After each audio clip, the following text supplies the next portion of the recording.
Hiya, I'm Aisling Ni Chonaire and I work in the Behavioural Insights Team. Originally I studied psychology in Trinity and then went on to study a Masters in Science in Behavioural Science in University of Stirling in Scotland.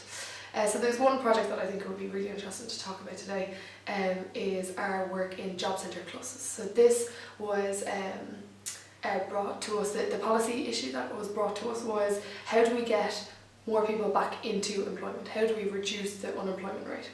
So what we did was we went into job centre clusters. So this is the place where unemployed people have to go in and check in and basically let people know that they have been applying for jobs in the previous week, and this is how they get their benefits essentially.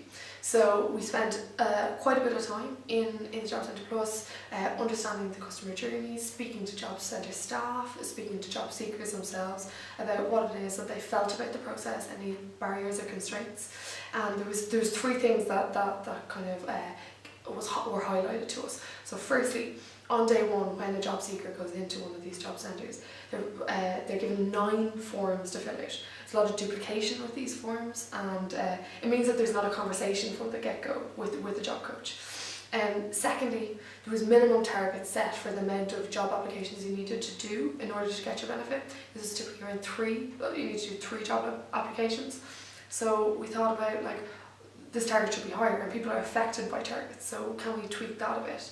And finally, whenever there was a conversation about the job applications, it tended to be about the previous week rather than subsequent behaviour or future behaviour.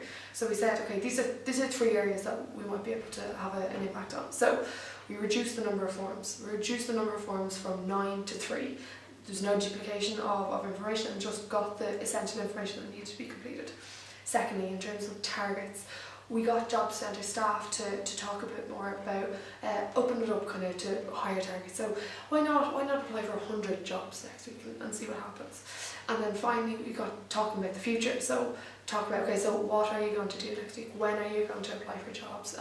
And where is it that you're going to be when you're doing that? Where are you going to hand out CVs? So what we did was we worked with one specific job centre, co-designed this intervention.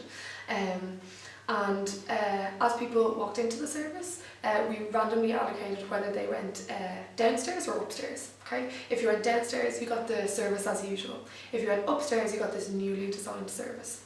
And what we did was we measured these over a long period of time. We initially piloted it and then rolled it out across 9 different job centres over 9 months. So in total we had over 110,000 participants go through the system.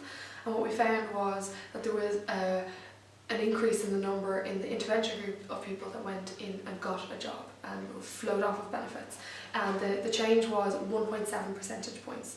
So when you hear this percentage point, it can sound quite small. But what this means in real figures, when we think about 110,000 people, this meant that there was almost 2,000 additional people flowing off of benefits.